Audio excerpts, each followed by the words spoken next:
Okay, welcome to the sixth video in this series on alchemy.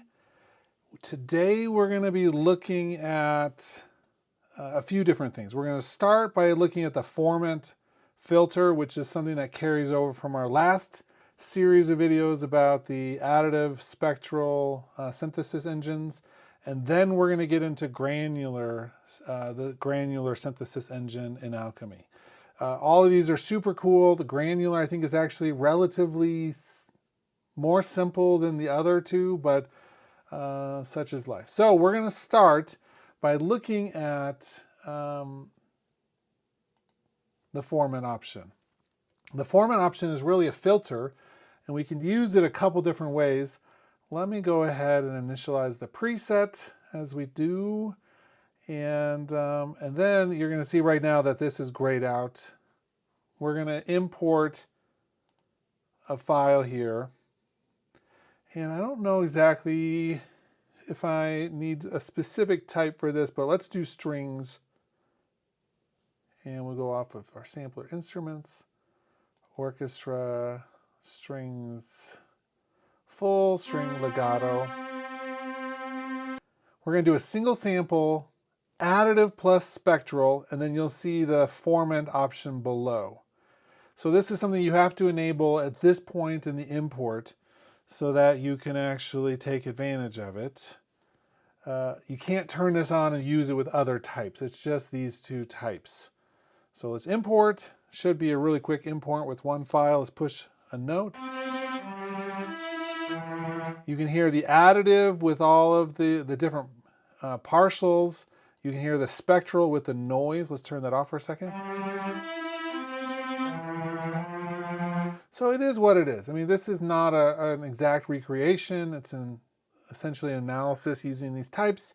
But then we have the formant option. You'll see that we have the analyzed option enabled, and then we have a synthesized option enabled, which we could use. And I don't know, let's turn off these other types and do synthesize. Yeah, so you're not really getting anything from this. But if we turn on one of those, it is just a filter. So it goes through there. But the analyzed type here, we have just a few different controls, which really is something you should go through and explore. I think really getting your hands on are going to be the best option. But we have a shift knob. And this one shifts the formant filter up or down in semitone. So maybe just a brief overview of what formant even is. We use it a little differently in music production, but one of the classes I had in my master's program was an audio forensics class, and we learned all about the formants because they use formants of the voice in order to do like voice identification. So you can tell one person's voice is the same as on a recording because of all the parts of the voice. And so we learned about formants in that situation. And those formants, the fundamental pitch comes from the flapping of your vocal cord, and then it resonates through the rest of your body up through to your mouth. So you have the nasal cavity, the mouth, the throat, all these different things. They resonate at certain frequency ranges. They can change because you can change your mouth and move things around as you move your tongue and things. But those resonances typically stay predictable. And even if you go higher with your voice or lower with your voice, those resonances stay the same. So I always think of the formants as that. It's the resonances to a certain sound that give it its timbre and it's the characteristic sound. So we're going to be changing some of that as we go. So if we do a note here, you'll hear the fundamental changes, but all of the harmonic structure is getting shifted up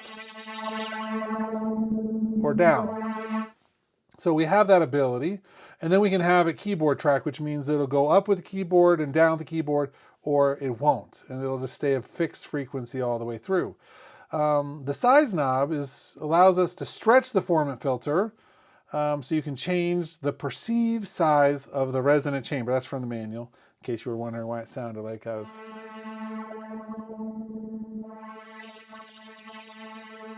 So we can just change the overall characteristic of that, and of course the center frequency for the stretching. And then the smooth knob sets the rate of change for the formant filter. So we can smooth it out as it's going all the different places. We can also synthesize this using vowels. So we have vowel smooth, classic vowels, bright vowels, and then we have some parallel filters and some classic filters and some comb filters. And with this,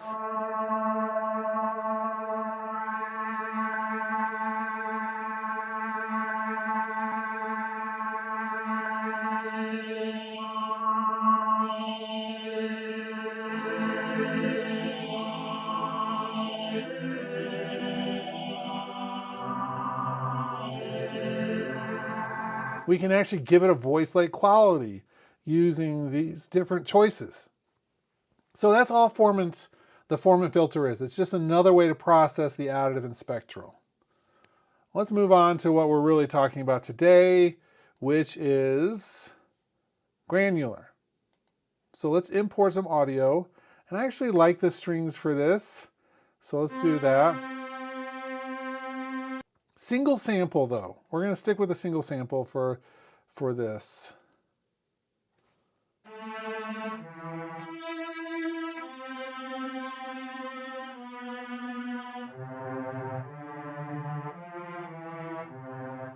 And so you can hear it sounds, actually sounds the most like the strings out of all of them at the default setting. Doesn't sound great, but it sounds the most like them out of all of the options. So what we have then, we don't have, even though we have an edit capability here, this is for the group edits, the zone edits, but it's not for the actual synthesis edit. All of the editing for the actual granular synthesis takes place up here with these, well, we have 8 knobs, 1 drop down, and an on-off switch. So that's all of this for granular synthesis, which makes it pretty simple in some ways and powerful in other ways. What we have is the ability to come through and adjust what's happening with the granular process. So granular synthesis refers to taking a sound and sectioning it into little periods of the file, grains. And then the synthesis part is what we do with those grains. So you can see, like, besides the on button and the volume, so we have the on button, the volume, then we have the size, and the default here is set to 1/16, but it goes, let me just pull that down, between 2 milliseconds and 230 milliseconds. So that's the range of that. And then the density of that refers to some spacing issues of those grains. And in many ways, we use these two together, the actual size and the density, because you'll see that there's a relationship between them. And the size really is going to give you a different sound depending on how we do that, but it may, 230 versus 2. So the longer in this case, the more natural it sounds. And we had this set to like a middle. Let me pull that down as we go.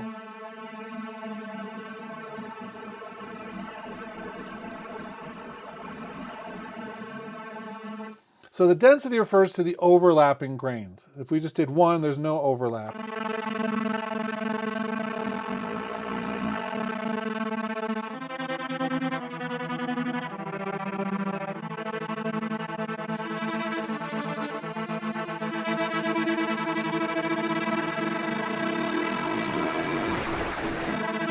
But if we want, let's just give this 100, and let's take the density to 2. It takes the grains and it overlaps them, essentially because that's 100 milliseconds. We're looking at like a 50, it's going every 50 milliseconds, even though they're 100 milliseconds long. So 100 milliseconds, the next one starts at 50, which means it's going to overlap by half, overlap by half, overlap by half. So if we do this up by like 5, then it's going to be a really smooth sound. Very still characteristic of that original. If we did a lower amount of each of those, a little bit, you're going to hear a lot more of that, the aggressiveness on that. So we can smooth it out, we can make it more harsh, we can make it with no overlap, etc. Then the next two add some randomness to the time and to the panning.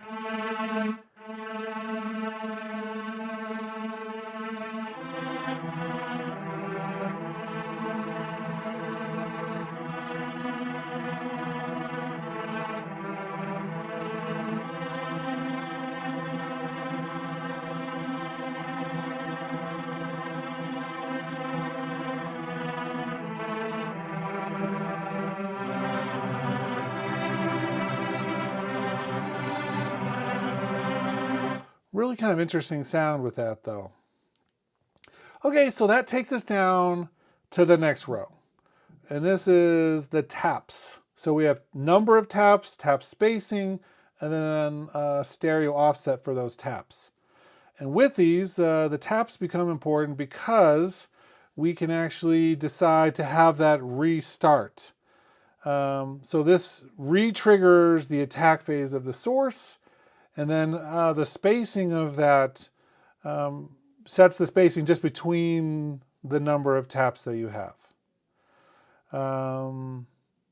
I think it's 100% spaces it across the whole duration for each of the taps. So you say you have 5 taps and it's 100%, it's going to spread them out across. So it's all relative to the overall thing. But here we go. Let's set this to 2.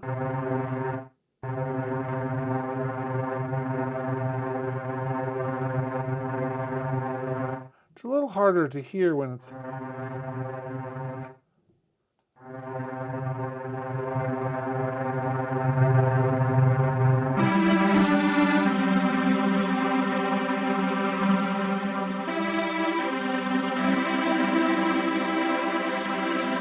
So essentially it takes one layer, which already could be going across a variety of different things because we've added the grain overlap, to having this re-trigger and layer on top. So we end up with much more complex sounds the more taps that we add to this.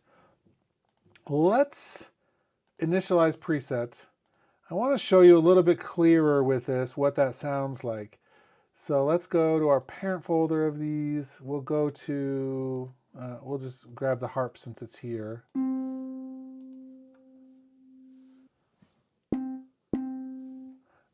This will be good. Oh, we got to go back.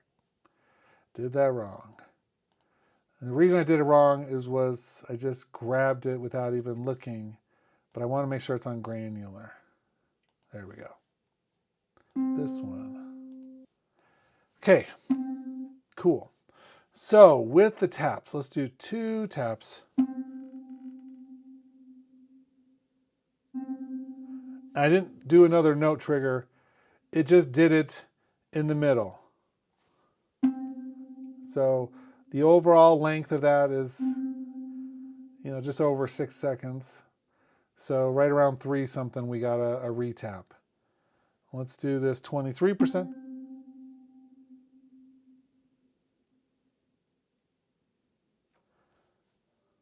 Let's do a little bit more than that.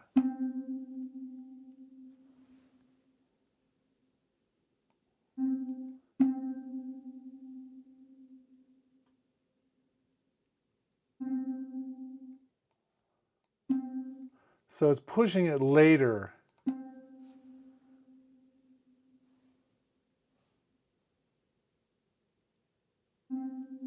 Right to the end, really. So that's what the spacing does. It's like a percentage of how much we're doing there. Let's do 8 taps.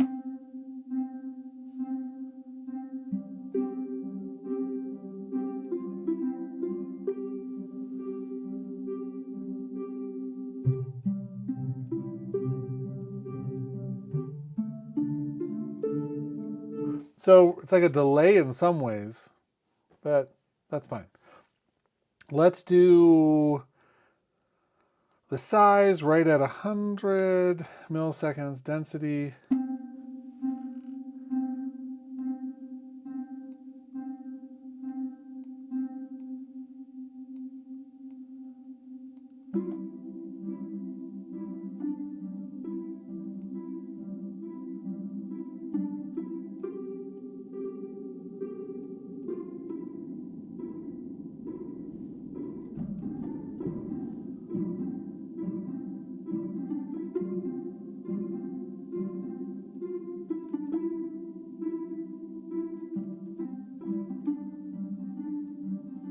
So, I mean, for the most part, some of these settings can be relatively painless and very natural sounding, but then we can do this.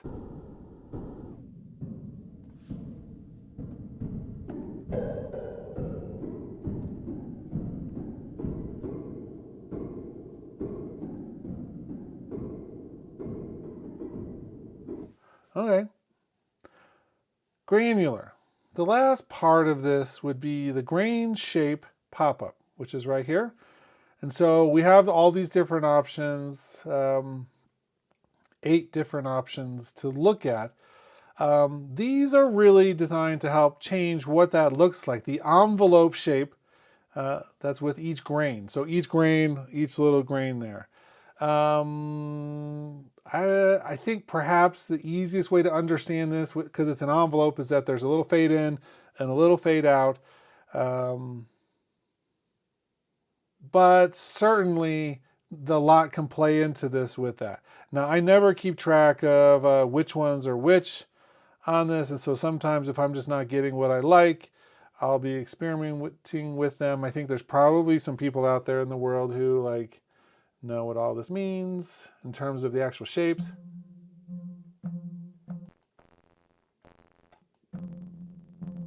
Well, and some of them are more self-explanatory than others. Needle, I'm assuming, means that it's really narrow coming in and out. So perhaps a short attack and a long release. The other ways, a long attack and a short release.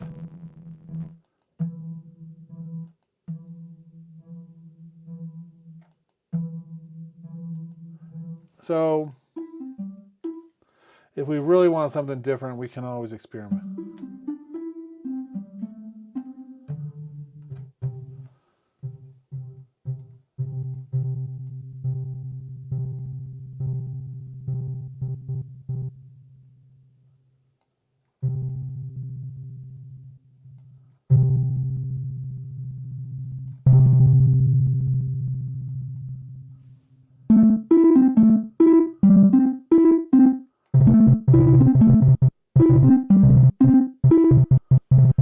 It's like repeating at the end. I love this thing. Okay, any questions from anybody who's watching?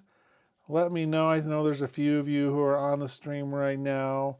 That's really it for the granular. So apart from still being able to use some of the other controls here, which I think are really useful in this particular. So let me find, for instance,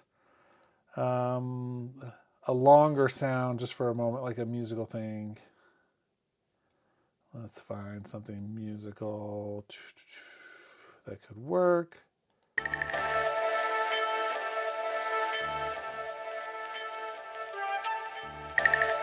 So I'm pulling that out from the Apple loops onto the Alchemy granular analysis.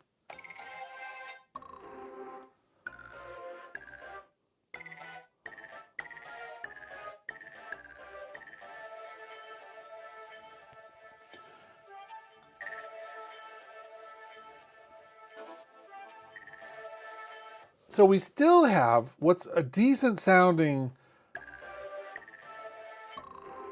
replica, right?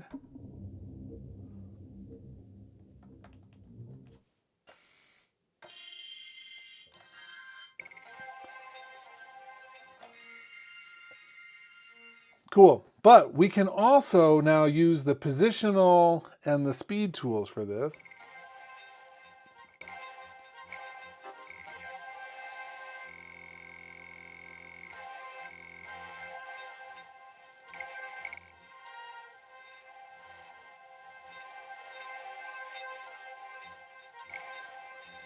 And that's probably one of my favorite ways to use the granular. If I need to bring something in and do a lot of positional changes and speed, then most of the time I'm going to be using the granular option. I think it sounds, for most cases, one of the better options.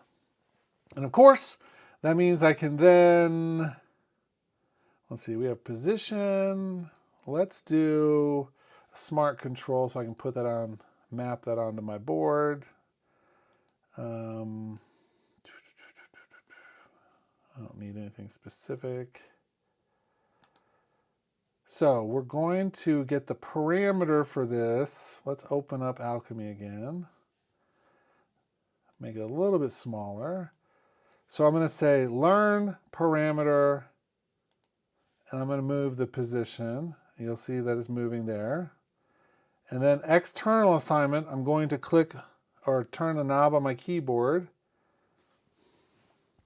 Oh, I don't want to do this. Do that. Turn off learn. Reassign.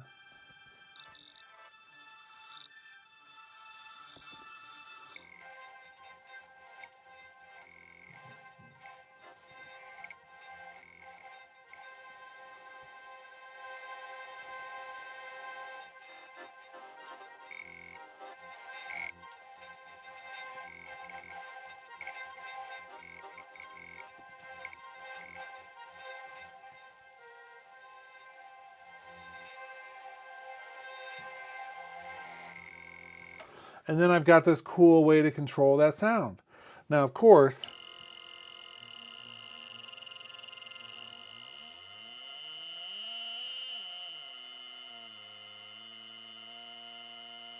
the size does make a difference with the sound, even when it's stuck on a position of 0. So let's do another mapping here. Size, learned that. And for the parameter mapping, or no, the external assignment, I'm going to learn the knob next to it. And turn that off.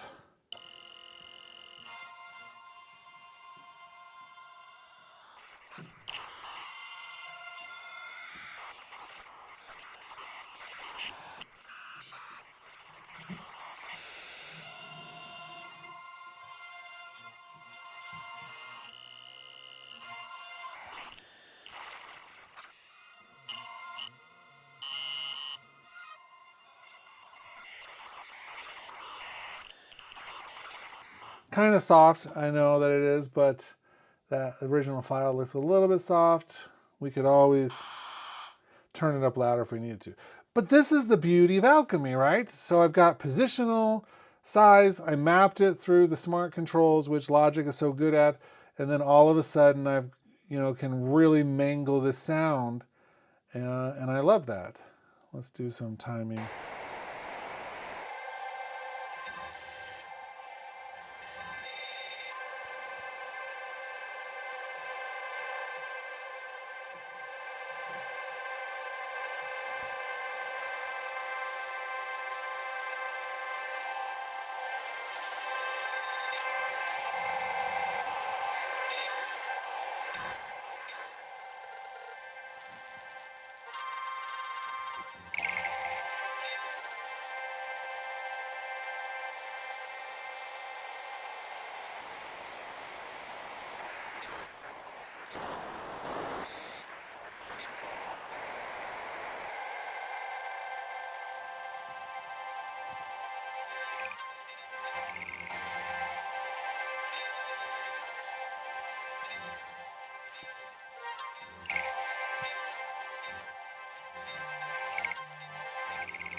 Very cool.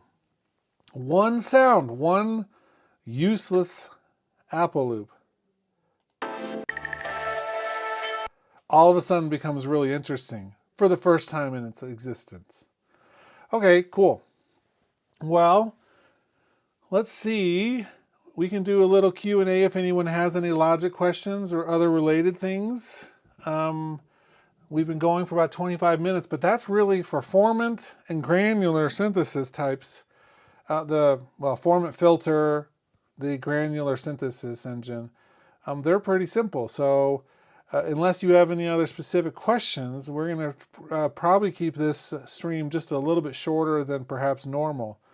So let me know in the chat if there's any questions. There's a few of you watching right now, and we'll go from there, see what else we have on the docket for today. I'm going to be working on a new just main logic video, not a live stream after we're done with this. So hopefully I'll get that posted up here this afternoon or evening. Otherwise, we're just chugging right along. So we have left some of the global controls, and then the morphing engine, which is really cool. And that's really it for the most part. Okay, so Vasco says, logic questions. I am not able to update to 10.7.5. What's your operating system number at? Your OS 10. That's the first question.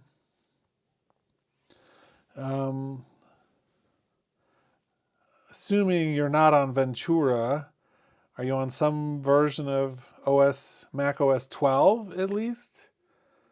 That's the question. So if you're not able to update, you don't even see it. It could be that you're before 12.3, which I think is the basic requirement to get to 10.7.5. And so, oh, you are in Ventura. So are you just going to the App Store and it's not showing up, or is there an error that's being caused?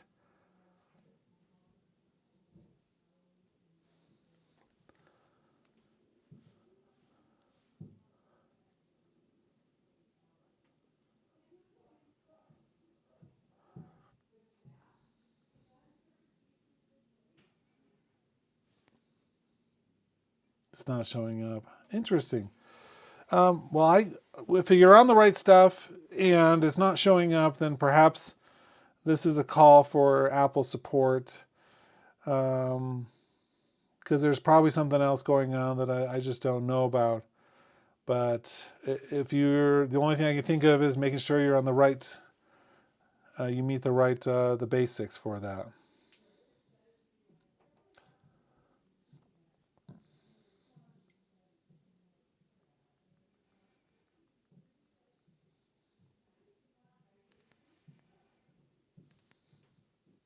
Any other questions?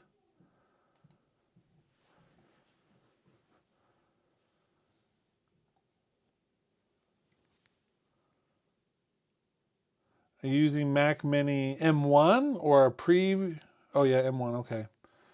Yeah, so I'm not on a Mac Mini M1 right now, but I do have my Mac Mini M1, and it was able to upgrade to 10.7.5. So that is an issue. I'm not sure what specifically you're facing. Don't just go to the updates part of the App Store. Go to the actual Logic app page, because sometimes your updates don't show it, but the actual Logic Pro page will show it. And so you want to make sure you try both of those places. Maybe that'll help you.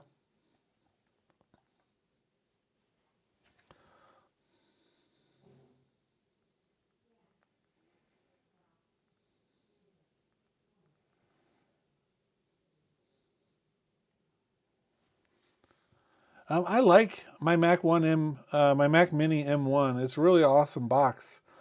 That's not to say I don't like my Mac Studio Ultra even better.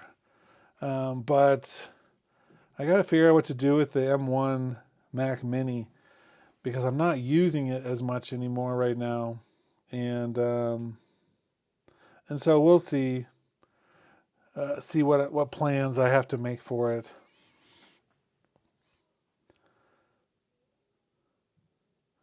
If I was close to a big milestone, like 20,000 subscribers or something, I should just do a giveaway, but I'm not that close at this point. but I should find a good home for it. The Mac Mini M1. It's for everything that didn't involve actually doing large orchestral banks. For everything else, it was a beast. It just doesn't have a lot of like RAM, and so it relied on the hard drive, and that means that you can't have anything else on your hard drive. It's just kind of a quirky option, for sure. Other questions from anybody?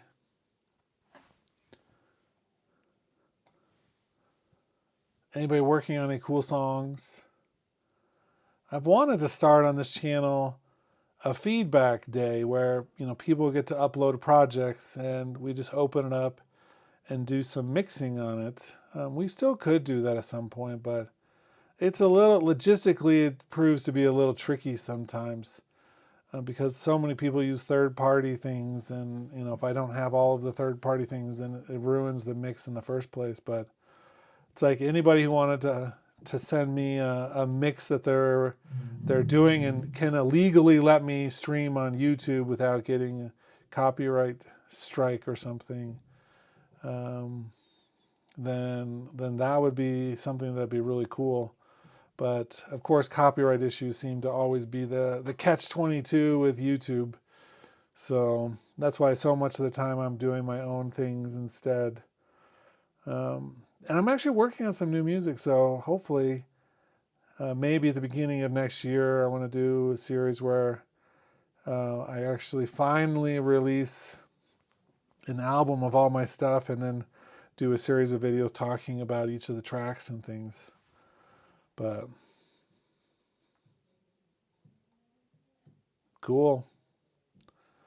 Well, kind of a slow day from all of you.